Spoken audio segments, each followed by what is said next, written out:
Në këto momente shkoa të diskutojmë në fakt dy tematika ditën e sotme me të ftuarit tanë.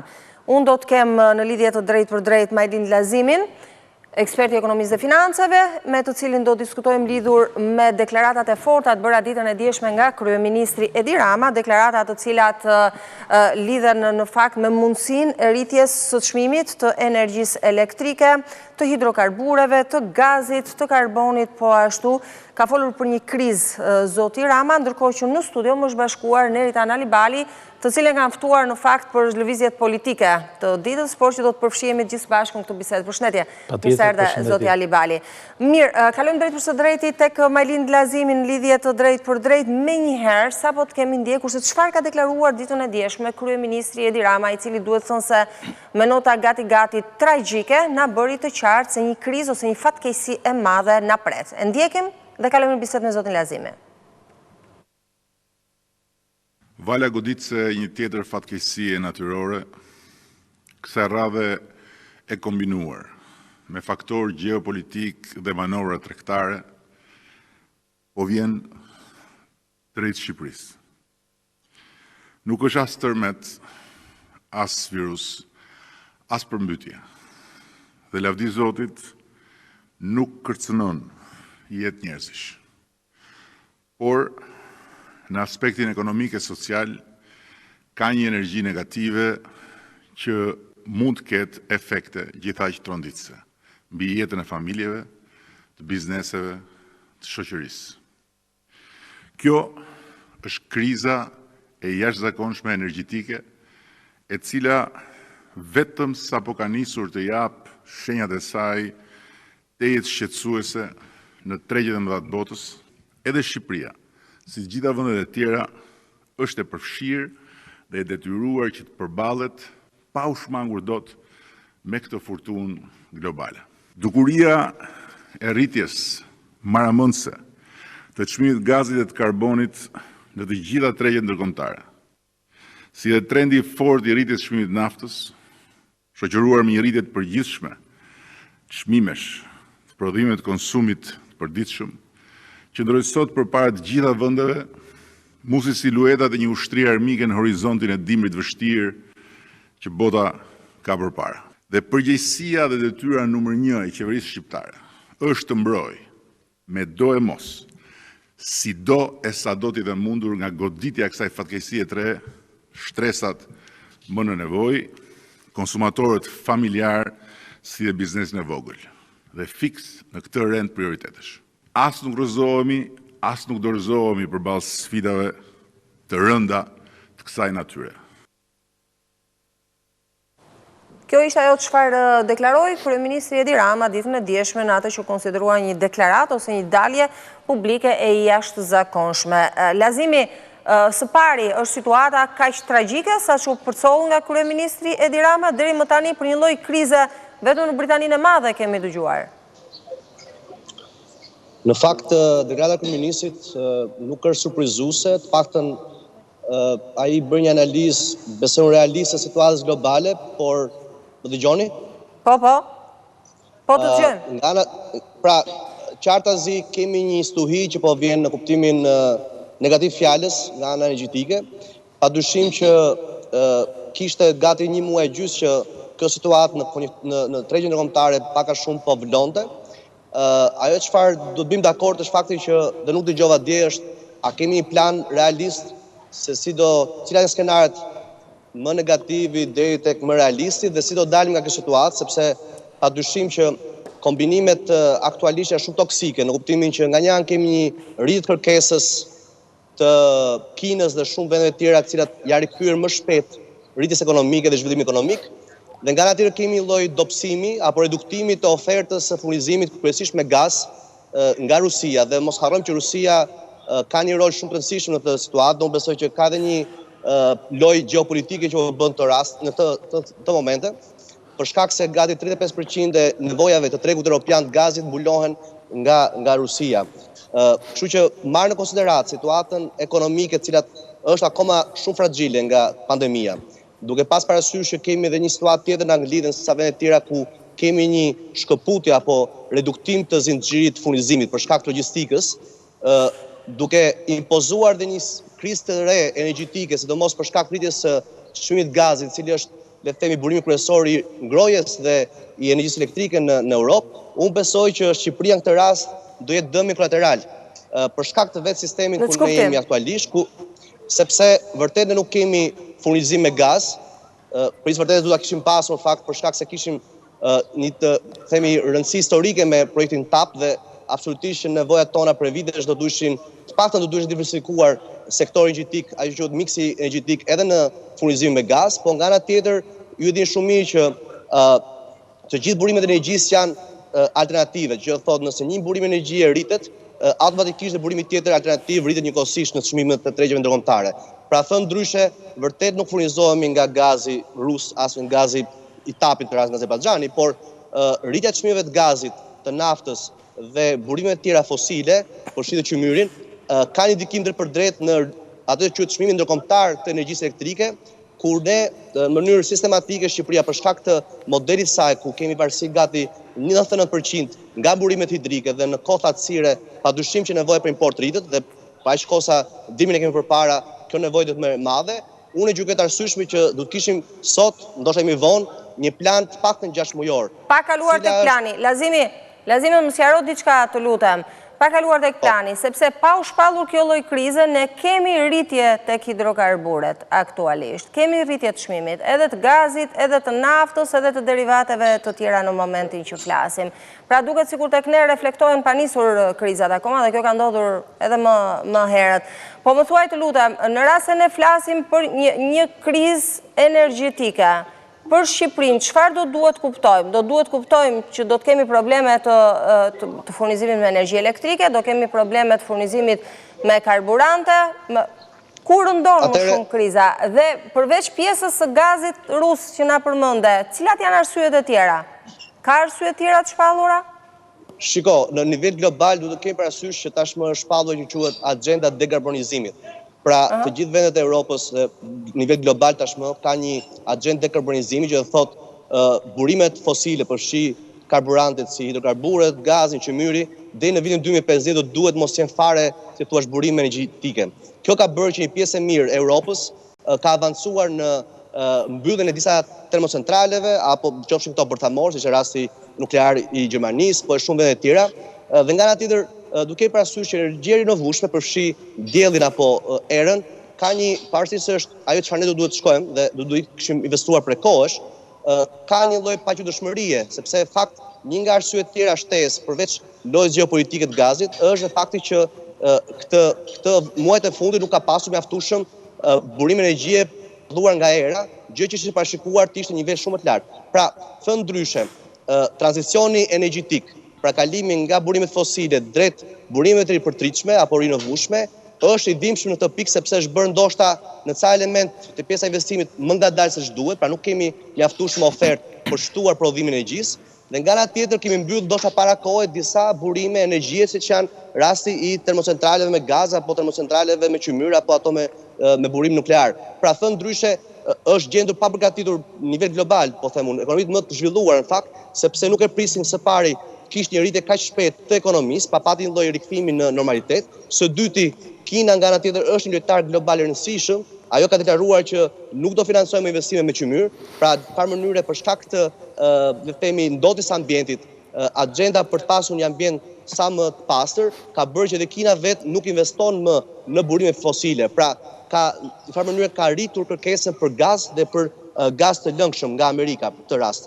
Kështu që pa në gjeopolitik nevoja është shumë imediate për gjithë zgjidhja. Ajo çfarë unë kërkoja fakt dje dhe dua që patën këtë qartë qeveria sot, është fakti që, kjo është situata analitike e shkaqeve dhe ku ndodhemi. A kemi një plan masash se si do dalim nga situatë? Dhe pikë pari, unë nuk jam shumë i friksuar për çmimet, pavarësisht se çmimet janë të larta në tregjet kombëtare. Ajo çfarë duhet të jetë e qartë për qytetarët shqiptarë dhe për gjithë ekonominë shqiptare është a kemi siguruar që siguria e furnizimit energjetik? Pra, nëse për arsye të gjithë nevojës që ka Europa për të furnizuar me energji. Të lutem, më thuaj diçka, meqense gjithë ajo çfarë foli Rama dje, u duk si një parantezë e faktit që ne do të na rriten çmimet dhe do të na rriten ekstremisht çmimet. Pavarësisht se ai nuk foli konkretisht se sa do të shkojnë këto çmime dhe a do të rriten këto çmime, por e la të kuptohet një gjë tillë. Por tha gjithashtu që në gjithë vendet e botës po rriten çmimet gati dy fishin e tyre. Ne nuk kemi të paktën nga çfarë kemi hulumtuar, nga dje deri sot që tha zoti Rama, nuk rezulton të ketë ndonjë rritje të çmimeve në botë, as për energjinë elektrike dhe as për karburantet. Cila është e vërteta pra? Ka rritje të çmimeve në botë, ka rritje të çmimeve në vendet tona fshinja? Shiko, aktualisht tani që po flasim në tregjen ndërkombëtare, çmimi i energjisë elektrike është rritur, çmimi i karburanteve është rritur, çmimi i gazit është rritur. Ajo çfarë unë e quaj të parësyeshme, gati do ishte një harakiri jo vetëm politik, por dhe ekonomik, është fakti që ne të transmetojmë apo të rrisim çmimet për konsumatorin final. Pra thënë ndryshe, sot që po flasim, Shqipëria ka marrë në tregjen ndërkombëtare patën për datat 4 me 10 tetor, ka importon energji me çmim 233 euro për megawatt. Është gati 4 fishe gjysmë më shumë se sa çfarë ka importuar vitin e kaluar për një periudhë. Pra, qartazi në tregjen ndërkombëtare ka një rritje të çmimit të energjisë elektrike. Problemi kryesor në Shqipëri ndodh së pari. Kemi një varësi të jashtëzakonshme të rritje në treg ndërkombëtar, rritje në bursë është tjetër gjë, rritje për konsumatorin në shkret tjetër gjë. Pra vendime qeverish në botë ne s'kemi parë tjetër rritur çmimi për konsumatorin. Këtë po mundom të them që qeveritë nëpër botë, përfshi Spanjën, Italinë, ajo çfarë po bëjnë është fakti që duan që të kenë amortizator social kësaj krize. Pra nëse do ketë rritje të çmimit të energjisë për importin, absolutisht do duhet reduktuar një pjesë e mirë taksave, një pjesë e shteteve, fjala vjen Italia tashmë ka miratuar një përgjysmim të VSH-s për sa i përket energjisë elektrike. Ju lutem shikoni pak kush punon me trapano, sepse vjen gjithë zhurma në studio. Po, Lazimi. Pra po thoja këtë që instrumentat financiar, fiskal, për të amortizuar këtë goditje, për shkak se nuk është një goditje e brendshme, por është për shkak të tregjeve ndërkombëtare, janë më se të mundshme, që thotë qeveria shqiptare, aq më tepër që operatori i shpërndarjes, prodhimit, të gjitha janë në menaxhim dhe pronësi të shtetit. Absolutisht do duhet që transferohet kjo rritje të çmimit të importit në çmimin fundor të konsumatorit final, sepse kemi dy efekte të rrezikshme. Së pari, do ketë një rritje të çmimit të energjisë për familjarët, dhe së dyti është një spirale rrezikshme inflacioni, e cila padyshim që do përkthehen në rritje të çmimeve të prodhimeve tjera, përfshi dhe atyre bazike. Dhe ne mos harrojmë që gati gjysma e shqiptarëve shpenzojnë më shumë se gjysmën e shpenzimeve mujore për nevojat bazike, përfshi ushqimin, energjinë elektrike. Pra, thënë ndryshe, do ishte katastrofike për xhepat e familjarëve shqiptar nëse çmimi i rritjes së energjisë, qoftë për arsye ndërkombëtare, të përshkallëzohej apo transferohej tek konsumatori final. Ajo që duhet bëjë qeveria është minimalisht do duhet buxhetojë. Pra, në këto kushte është shumë e shëndetshme që edhe pse çmimi është shumë i shtrenjtë, siguria e energjisë do duhet ekzistojë. Më shumë se sa paguajmë një çmim të shtrenjtë energjisë, kostove më madhe për qytetarët shqiptar, për biznesin, është mungesa e saj. Dhe unë do duhet kemi qartësi si qytetar dhe si një, po them pse jo, edhe si njësi biznesi, jemi në kushte që në 3 muajt e ardhshëm apo 6 muajt e ardhshëm, qeveria shqiptare po merr masa që të furnizojë pa ndërprerje qoftë inxhinier prodhimit, shërbimeve dhe familjarë shqiptar apo jo. Kjo është pyetja e parë. Së dyti, çfarë do të jetë kostoja e blerjes së energjisë, do duhet që ta paguajë qeveria shqiptare, kuptohet paguar përmes taksapaguesve. Kjo do ishte, si thua, dëmi më i vogël në raport me dëmin që do shkaktonte rritja e çmimeve. Mos harrojmë, rritja e çmimeve do ishte, siç thash, një spirale rrezikshme inflacioni, i cili do kishte pasojë ekonomike shumë më të mëdha se sa rritja e energjisë elektrike. Kështu që në këtë kuptim, unë besoj që janë dy gjëra element kryesor. Së pari, një plan i qartë si do dalim nga situatë, dhe së dyti, do duhet që qeveria buxhetojë nga shpenzimet e saj vjetore, të reduktojë një pjesë investimeve publike dhe ta kanalizojë këto para për këtë situatë jashtëzakonshme, sepse siç thashë një herë, nëse ne transferojmë këtë rritje të çmimesh në tregjen kombëtare në konsumatorin final, në biznese, padyshim që kostoja ekonomike me papunësinë, kostoja e çmimeve të rritura do ishte dy fishë asaj që është vetë fatura e energjisë elektrike mujore. Po, Lazimi, më thuaj të lutem, meqense ka qenë zoti Basha ditën e djeshme që edhe ai ka prezantuar 7 pika për daljen nga kjo situatë, sa realiste të duken? I ke parë besoj, e ke ndjekur? Po, e kam ndjekur, nuk ka, domethënë, ideja është që nuk ka nevojë për 7 pika, unë besoj që në kushtet aktuale absolutisht nuk kemi të bëjmë me një operator privat. Pra që kosa shteti është prodhuesi i energjisë, është blerësi i saj, pra importuesi i saj dhe shpërndarësi i saj, bën sens që nuk kemi nevojë të kalojmë në reduktim të TVSH-je, pra që kosa qeveria miraton buxhetet përkatëse për llogaritë të furnizuesit apo OSHE-s të rast për blerjen e energjisë në tregjet edhe ndërkombëtare, pavarësisht çmimit. Pra thënë ndryshe, unë nuk jam për reduktime taksash apo për subvencionime të caktuara, sepse këtë rast kemi të bëjmë me kompani shtetërore. Në këtë rast mjafton që qeveria shqiptare të miratojë një buxhet, qoftë kjo 50-60 milion euro apo sa do duhet kemi në raport me 3-4 mujorëshin e ardhshëm dhe të shpresojmë edhe pak të Zotit që të bie shi në mënyrë që të rritet dhe prodhimi vendas, sepse dhe këtu dua të pyes Lazimi. Sa përqind mbulojmë ne me prodhimin vendas në rast se Zoti do të na ndihmojë, sikurse e thuati, dhe do të ketë rreshje të bollshme këtë dimër? Absolutisht që ne deri në 6 muajin e parë të vitit ishim net eksportues në fakt. Pra prodhimi që kishim nga viti kaluar deri në 6 muajin e parë të vitit ishte pozitiv, pra madje kemi bërë dhe eksport dhe besoj se Zoti Alibali e di që ajo çfarë kemi problematike sot dhe duhet të zgjedhim në afatgjat është që neve zakonisht shesim kur çmimet e energjisë janë lirë për shkak të tepërcave energjetike, pra do thotë që krijimi i tepërcave energjetike gjatë muajve të parë të vitit na bën që të jemi, si thosh, kemi më shumë prodhim se çfarë duhet, dhe ndërkohë eksportojmë. Nga ana tjetër qëllon që në momentin kur ne kemi tatësira dhe kemi nevojë për më shumë energji elektrike për shkak ftofjes edhe rritjes konsumit të energjisë elektrike, ne importojmë çmime të shtrenjta siç po importojmë aktualisht. Por kjo do duhet zgjidhur me investime në ato që quhet rezervuare, në gjitha instrumentet tjera të baterive apo të konservimit të energjisë elektrike, gjë që fatkeqësisht nuk është bërë gjithë këto vite. Dhe duhet diversifikuar patjetër investimet dhe në solar apo në erë. Janë disa përpjekje pozitive, por nuk janë mjaftueshme dhe jemi kundra kohë. Do duhet kishim bërë prej kohë shumë investime edhe në energjinë e erës dhe energjinë solare, në mënyrë që nëse zbie shi ka diell, nëse s'ka diell ka erë, dhe nëse pse jo kishim mundësi të kishim rezervuar dhe një pjesë të mirë të gazit natyror që vjen nga tapi. Gjë që është bërë diskutim që para 10 vitesh, mbaj mend që atëherë ishte diskutim masë plani. Ka diçka Zoti Alibali Lazime? Majlind, përshëndes. Përshëndes. Së pari duhet të them që nuk është kriza e parë energjetike që i ndodh botës.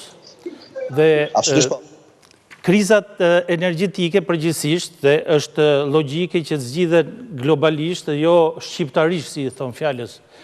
Kjo, në fakt, kjo mania e Edi Ramës për t'i mbajtur shqiptarët në gjendje lufte, është një manie e çuditshme, sepse unë dua të kujtoj që në vitin 2007, ndoshta Majlindi e mban mend, nuk e di, në vitin 2007 ka qenë një krizë më e madhe se kjo, për shkak të rritjes së çmimit të naftës në tregun ndërkombëtar nga Rusia dhe Venezuela, për shkak të përplasjeve midis Rusisë dhe Ukrainës për çështjen e furnizimit me gaz të Ukrainës dhe të Europës nëpërmjet gazsjellësit që vinte nga Ukraina, si dhe ne kemi pasur në Shqipëri një krizë shumë të madhe energjetike. Së pari, zgjidhja u bë globale dhe duhet kujtoj, dje kryeministri përmendi një çmim që nga $60 për fuqin në tregun ndërkombëtar të naftës është rritur në $80. Unë kujtoj që në vitin 2007 nga $55-60 fuqia shkoi mbi $125, bile arriti në një moment shifrën e $150 për fuqi, dhe çështja u zgjidh nëpërmjet rritjes së prodhimit të vendeve të OPEC-ut të naftës dhe menjëherë çmimi i ra. Pra, unë jam i bindur që ekonomitë e mëdha botërore, vendet e fuqishme botërore do të arrijnë të gjejnë një zgjidhje të shpejtë për këtë çështje. Natyrisht, rritja ekonomike e Kinës, nevoja për rikuperimin e rënies ekonomike që ndodhi nga pandemia e tjerë, kërkojnë një sasi të madhe energjie. Por kjo nuk do të thotë që të shpallim këtu gjendjen e luftës ashtu sikurse u shpall për pandeminë dhe për tërmetin. Nga ana tjetër, po në vitin 2007-2008 ka pasur, duhet ta kujtoj, problemin e një krize të madhe hidroenergjetike në Shqipëri. Megjithatë, qeveria shqiptare atëhershme e bazoi politikën e saj për zgjidhjen e krizës nëpërmjet një parimi. Energjia e munguar është energji më shtrenjtë. Dhe atëherë mbaj mend që qeveria shqiptare pagoi, shfrytëzoi rezervat e buxhetit të shtetit për të paguar sasi energjie të importuara në Shqipëri. Pra në këtë aspekt, natyrisht, kjo është një çështje e qeverisë për ta zgjidhur, natyrisht duhet masa ekonomike financiare të qeverisë për të ndërhyrë, por jo për ta quar, për ta përquar të gjithë tensionin ose këtë megatension që po e teatron Edi Rama tek konsumatori dhe te prodhuesi, sepse natyrisht një disbalancim i, si thuash, i kësaj le themi gjendjes psikologjike të biznesit të qytetarëve çon patjetër në krizat të vërteta të energjisë. Ali Bali, më fal, edhe Lazim Njerazi. Në krizat vërteta financiare dhe ekonomike. Dhe ne kemi dhe një problem tjetër, që edhe në rast se do të ndërhyet, ne e dim që vetë biznesi vepron në mënyrë të tillë që çmimet rriten për konsumatorët shqiptarë. Nuk po flasim thjesht për çmimin e energjisë dhe të karburanteve. Natyrisht. Shkon tek rritja e çmimit të produkteve tjera, ushqimore të përpunuara e tjera si këto. Dhe pastaj kjo krijon kolapsin e vërtet, pastaj me të ardhurat që kanë shqiptarët sot, pavarësisht se na është premtuar rritje rroge. Po Lazimi më dëgjon. Po, domethënë, unë jam me një limbës me zotin Libali dhe jam dakord aty kur thash që kjo është një krizë që duhet menaxhuar në mënyrë pikësparë nga qeveria dhe nëse është e nevojshme, e vetmja gjë që duhet parë është nëse duhet kemi parasysh që gjithë shtetet për momentin janë në kërkim të marrëveshjeve për importin e energjisë elektrike. Pra, ajo çfarë presun ndodhë që mund kemi një rritje të çmimit të energjisë madje në rregjet ndërkombëtare. Çështja është jo vetëm çmimi, po mundësia për siguruar këtë energji elektrike. Duhet kemi qartësi nga qeveria që kjo është siguruar. Nëse kjo është siguruar apo do sigurohet, absolutisht, nëse jo, duhet kemi një për mua është çështje e sigurisë kombëtare, sepse padyshim që mungesa e energjisë elektrike përbën shumë faktorë të rrezikut dhe zoti Libali e di shumë mirë që është një nga kapitullet kryesorë sigurisë kombëtare, siguria energjetike. Kështu që pikëpari, pavarësisht çmimit, duhet siguruar energji elektrike qoftë për konsumatorin fundor familjar, qoftë për biznesin. Së dyti, parat ekzistojnë, edhe nëse ekzistojnë merren borxh, sepse kjo është edhe mënyrë për ta mbajtur efektin e rritjes së çmimit vetëm si efekt fiskal. Në momentin që ky efekt fiskal, pra do thotë qeveria nuk do të merr borxh për të marrë po themi energji të shtuar, por thotë, e di çfarë, t'u lëm qytetarëve nga xhepat e tyre të varfër ndoshta të paguajnë, kjo është shumë e rrezikshme sepse do i përkthehet në inflacion të rritur të çmimeve, gjë që ka një efekt 2-3 herë më shumë se sa vetë çmimi i fatura energjisë elektrike. Pra, unë them që gjë më e zgjuar që qeveria do të bëjë është spari, siguroj qytetarët shqiptarë që nuk do ketë rritje të energjisë elektrike. Së dyti, siguroj që do ketë furnizim me energji elektrike pavarësisht situatës. Dhe së tretit miraktoj një buxhet për katës. Nëse edhe këto treja nuk i bën, absolutisht që situata mund të precipitohej, sepse thash edhe një herë, është një situatë ku ka dhe spekullim gjeopolitik dhe këtu duhet të theksoj faktin që Rusia përshfrytëzon politikisht shumë mirë për shkak se ju di shumë mirë tashmë është investuar në ato që quhet Nord Stream. Pra, një lloj degëzimi i ri për Europën përmes Gjermanisë dhe investimi është bërë gati. Problemi është që BE-ja ka bllokuar Rusinë dhe thotë jo, nuk do furnizoni Europën përmes këtij investimi. Atëherë Rusia në mënyrë gati shumë diabolike, çfarë bën është që duke rritur çmimet e energjisë të gazit, në këtë rast gazin, absolutisht imponon Europën për nevojat që ka aktualisht në rritje, që thotë ju lutem hapuni këtë degëzim sepse është shumë e rëndësishme për furnizimin e Europës vetë. Kështu që unë besoj që kemi një konjunkturë gjeopolitike që e cila po diskutohet nivelet larta. Dhe së dyti është... Po që në fakt Rusia kishte paralajmëruar këtë, që në momentin e vënies sanksiονeve. Absolutisht kishte paralajmëruar, por problemi është që Europa po rezistonte. Dhe unë besoj që do ketë një negociat në nivele shumë të larta politike për të pasur një zhbllokim të situatës, që thotë Rusia të shtojë furnizimin. Dhe kjo është prapë e limituar në kohë, sepse nevoja për energji elektrike nga gjithë Europa dhe nivel global do jetë shumë më e shpejtë se sa mundësia për të shtuar kapacitete shtesë të furnizimit me gaz apo me burime tjera fosile. Kështu që në finale neve nuk bëjmë lojën e madhe ndërkombëtare, por duhet bëjmë gati planet tona, skenaret tona, nga më realisti deri më negativisti. Dhe unë them që kjo do të ishte e qartë sot para qytetarëve shqiptar, sepse nuk mjafton thjesht bësh një realist situatës, këtë bë kushdo, por na duhen zgjidhje. Po ashtu do një të shtonja që qeveria shqiptare duhet rishikoj marrëdhëniet me koncesionarët që kanë investuar në hidrocentrali, qoftë vegjël, qoftë mesëm, pasi situata e tyre në raport me shtetin është katastrofike. Janë institucionet e shtetit ata që pengojnë, janë institucionet e shtetit që nxjerrin barriera, detyrojnë kompanit t'i çojnë institucionet e shtetit në gjyq edhe për një leje të thjeshtë, që e kanë detyrë institucionet ta japin, dhe pastaj kalojnë me vite në tre shkallë të gjykatës dhe situata dhe ka shumë të tilla. Ndërkohë, Lazimi, të lutem, vetëm një pyetje duke vazhduar këtë që nisi Ali Bali. Më dëgjon? Po, që mos harroj, edhe gjë tjetër mos harroj. Duhet që negociohet me prodhuesit privat më të mëdhenj në Shqipëri, në mënyrë që të paktën për këto muaj mos kenë mundësi ose më saktë të bien dakord që mos eksportojnë kapacitetin energjetik e jashtë. Këtu do të ndalesh Lazimi. Absolutisht. Ka patur gjithmonë një debat shumë të madh që ne kemi tendencën të shesim dhe madje të shesim edhe lirë dhe ndërkohë nga ana tjetër importojmë me çmim shumë herë më të shtrenjtë se sa çmimi që ne e shesim me energjinë elektrike. Nuk e di se si janë ligjet në fakt, çfarë ekziston për këtë. Se ky është momenti që do kemi rezerva apo jo të shesim. Është treg i lirë. Ky është problemi është që e para jemi treg lirë dhe një pjesë e mi koncesionarëve që janë mbi 15 megawatt kanë mundësi patjetër të mos kenë marrëveshje të përditshme me shtetin, po ta shesin në tregun ndërkombëtar. Dhe unë prandaj thash që sidomos për sa i përket fjala vjen dy brejt më të mëdhenj që është Devolli apo këtë rast AEN Energy, që janë dy nga po them prodhuesit privat më të mëdhenj, duhet negociuar në mënyrë urgjente drejt për drejt, në mënyrë që këto kapacitete i bëjnë për nevojat e konsumatorit apo konsumit vendas. Së dyti është elementi sezonal që unë kam thënë gjithmonë dhe kjo është një çështje sutërore problematike që neve fatkeqësisht nuk kemi rezerva energjetike. Pra, në moment që krijon teprica energjetike, s'kemi opsion për t'i mbajtur pezull, për t'i përdorur në kokë, nuk kemi, le të themi kemi thatësira, por nuk kemi mjaftueshëm prodhim energjie. Thënë ndryshe, çdo teprisë energjetike që krijohet përfshi dhe muajin mars, prill, maj, nuk ka mundësi të mbahet në gjendje rezerve. Do duhet shitet. Problemi është që në atë kohë shesin të gjithë, do të thotë që çmimet janë relativisht të ulta.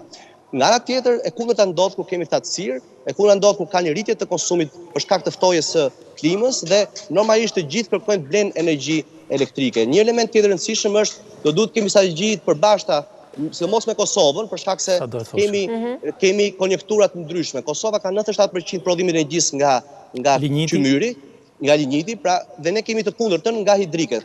Është një kombinim interesant sepse në momentin kur ne kemi problem thatësire është shumë e nevojshme të kemi marrëveshje me Kosovën për të na furnizuar aq sa mundën në mënyrë që tepricat e tyre të kemi ne të shfrytëzueshme.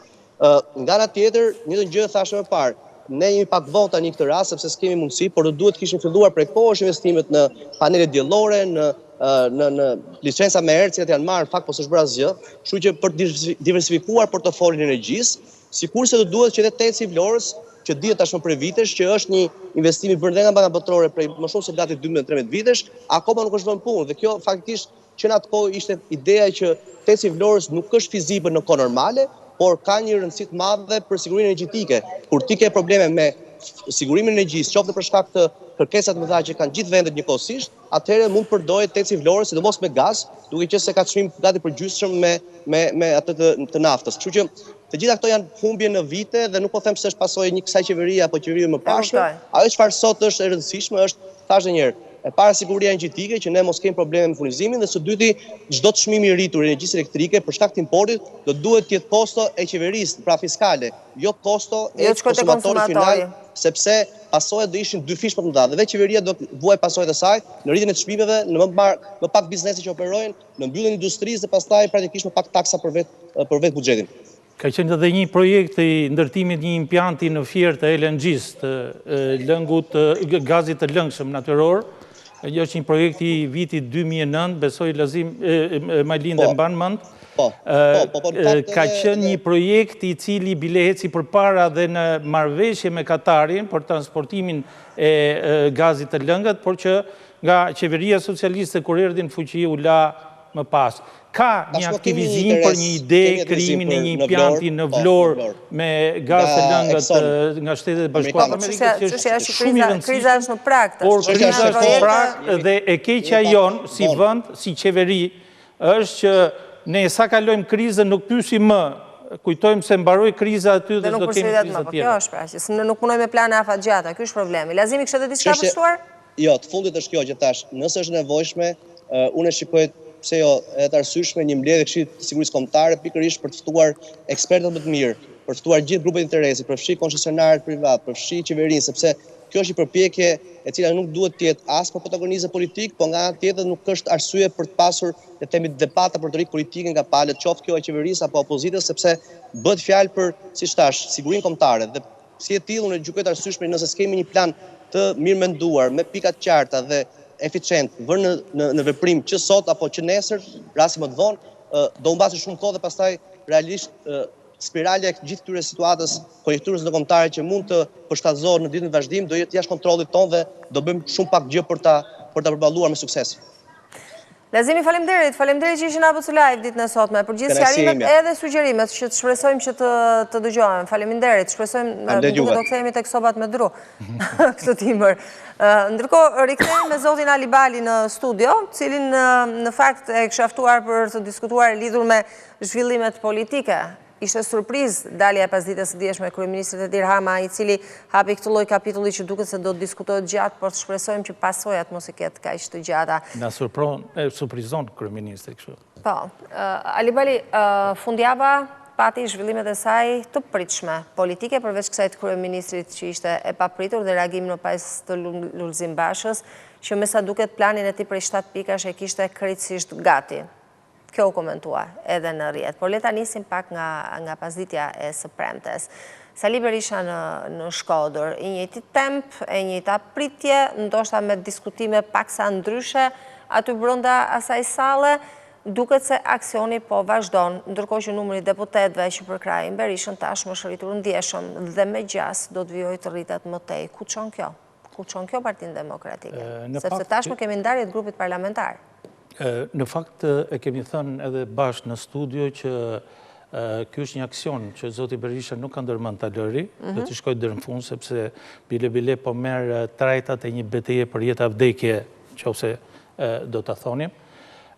Jam dakord me ju kur thoni që gjithmonë më tepër po qartësohen forcat pro apo kundër Berishës brenda Partisë Demokratike. Unë kam thënë dhe theksoj dhe duke marrë parasysh statutin... Në fakt të këtë rast është më shumë pro se kundër Bashës, sepse ai është ligjërisht kryetari. Në fakt, ai është kryetari. Sa jemi si lojën. Por betejë tashmë është ndarë 50-50, do më thënë në betejë, në pozicione, dhe unë do thoshnja që më shumë se sa betejë për mbrojtjen e statutit, më shumë se sa betejë për të thirrur kuvendin kombëtar për të ndryshuar statutin, si thonë një pjesë të mbështetësve zotit Berisha, apo për ta shkarkuar kryetarin e partisë zotin Basha, si thot vetë Berisha, unë mendoj që është betejë për grupin parlamentar. Pra, këtë betejë, këtë luftë midis Bashës dhe Berishës e fiton ai që do të ketë me vete grupin parlamentar. Që do të ketë me vete grupin parlamentar, ose nëse zoti Berisha merr më shumë se 50% të grupit parlamentar, atëherë ky grup parlamentar i zotit Berisha do të përbëj forcën e dytë më të madhe në parlament dhe në bazë të rregullores së parlamentit, në bazë edhe të praktikës së parlamentit, i bie që ky grup duhet marrë si drejtimet e komisioneve që janë caktuar Partisë Demokratike, nën kryetarin e Partisë Demokratike, etj. Në këtë aspekt, koncepti ose logjika e Lulzim Bashës që le të shkarkojnë natet, ngarkesat e tyre, nuk ka asgjë të keqe, dhe siguria e tij që statuti e mbron për të bllokuar si mbledhjen e kuvendit kombëtar, ashtu edhe shkarkimin ose ndryshimin e statutit është një, si thuash, një vëmendje përqendruar në drejtim të gabuar. Unë jam i bindur që vetë zoti Basha e ka të qartë që humbja e një numri të madh të grupit parlamentar është një humbje shumë e madhe për të, po këtu e theksoj, nuk flitet për 5, 6 apo 10 deputet. Këtu flitet nëse më shumë se gjysma e grupit parlamentar kalon me Berishën apo jo. Që do të thotë 30 plus. Megjithatë ne këtë nuk e dimë, sepse gjërat po ndryshojnë, edhe mbështetja që shihet nga foltorja në foltore duket se po ndryshojnë. Vetëm një gjë. Kjo lidhet edhe me qytetin ku shkon. Vetëm një gjë. Absolutisht, por Unë do të thosha për sa i përket Shkodrës, se para Shkodra tregoi mbështetje për Lulzim Bashën. Grupi parlamentar, asnjë deputet i Shkodrës nuk ishte në foltore. Kryetarja bashkisë, pra drejtuesit kryesor edhe të partisë, nuk ishin në foltore dhe treguan ndarje të qartë me krahun e Berishës. Në problemi që ndron se dërku do të shkoj, unë për vete e konsideroj foltoren e Vlorës më të mirë nga të gjithë foltoret e tjera që ka bërë zoti Berisha. Sepse për një arsye, vërtet foltoria e Vlorës kishte një numër të vogël qytetarësh, antarësh, por kishte një element. Në Vlorë, demokratët kanë qenë gjithkohën të persekutuar, nëse mund të themi kështu.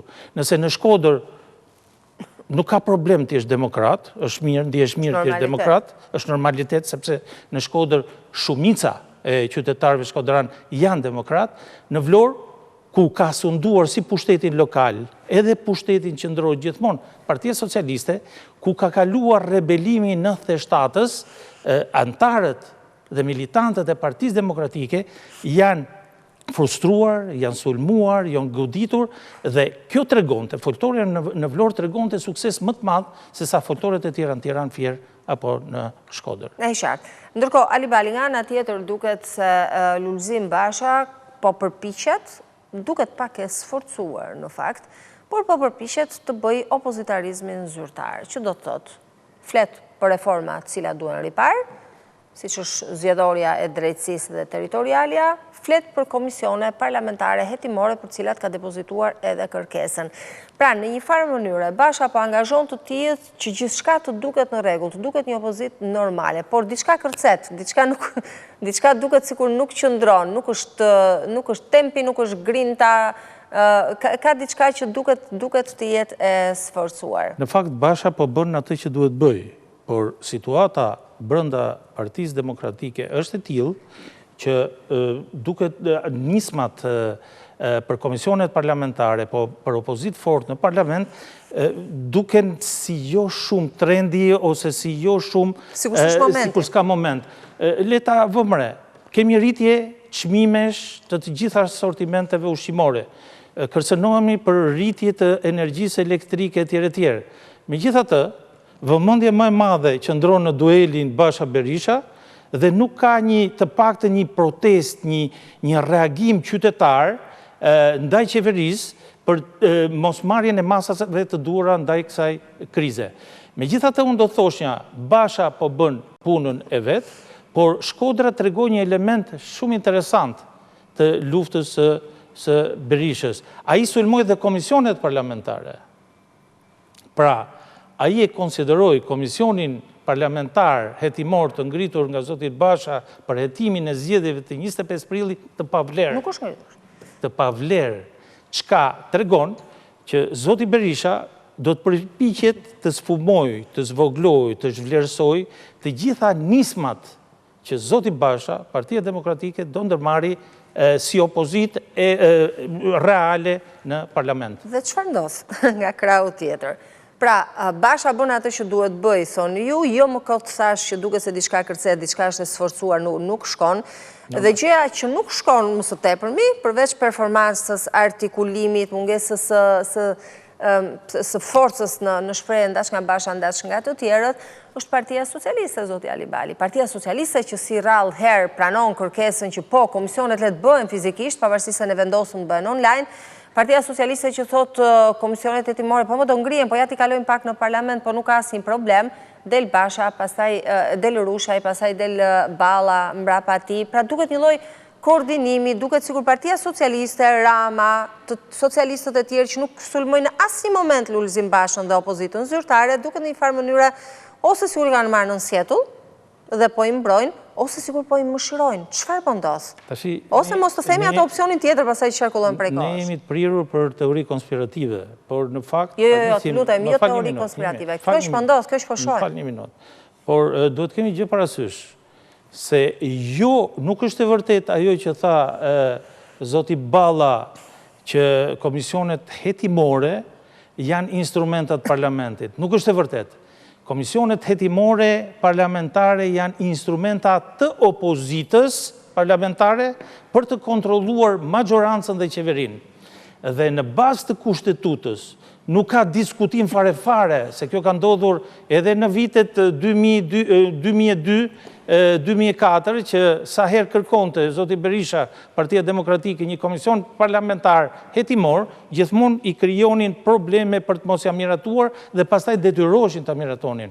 Në qoftë se Partia Socialiste ka vretje ose mos dakordsi për natyrën ose për objektivin e komisioneve hetimore, nuk mund bëj gjykatë si në kushtetues, por duhet shkojnë gjykatë kushtetuese dhe të kërkoj nëse është kushtetues, është në shkeljet kushtetutës, apo jo komisioni hetimor i kërkuar. Por në bazë të kushtetutës, çdo komision hetimor i kërkuar nga opozita ngrihet automatikisht dhe vetmja detyrë që ka majoranca është të ngritë dorën dhe të caktoj njerëzit e vet në komisione. E pranoi Balla, e kishte vetëm për objektin e hetimor. Edhe për objektin, shkon gjykatë kushtetuese, nuk mund ta gjykoj Balla.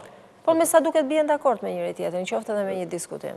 Tashti, edhe po të bien dakord, kjo nuk do të thotë që Partia Socialiste mbështet zotin Basha, sepse me logjik, Partia Socialiste dhe Edi Rama do donte të fitonte Sali Berisha dhe kjo lëvizje zotit Berisha ta merrte Partinë Demokratike, sepse pastaj do të priste izolimin e Partisë Demokratike, siç është thënë nga institucionet ndërkombëtare, dhe do ta kishte shumë kollaj ta sulmonte, ta godiste këtë Parti Demokratike me në krye zotin Berisha, shumë herë më kollaj se sa një Parti Demokratike të drejtuar nga zoti Balla. Në këtë drejtim, në këtë aspekt, unë do të thoshnje që Partia Socialiste pret se çdo ndodhi, dhe unë kam bindjen që zoti Rama mendon që zoti Berisha do fitoj. Të shojmë çfarë do të ndodhë, të shojmë dhe çfarë do të jenë reagimet në vijim të zotit Rama dhe të tjerëve. Ali Bali, faleminderit. E prekëm shkurtimisht situatën politike, për shkak të asaj që u konsiderua deklarata e emergjencës dhe do duhet ta diskutonim, sepse e tillë është në fakt, në rast se flasim për një krizë energjetike që mund të prek gjithë vendin, duhet të përgatitemi të kursejmë mirë në rast se do duhet të paguajmë faturat tona. Varet nga qeveria. Varet se si do të vendoset. Faleminderit. Isha me Neritana Ali Balin, më herët kisha Majlin Lazimin në lidhje të drejtë për drejtë.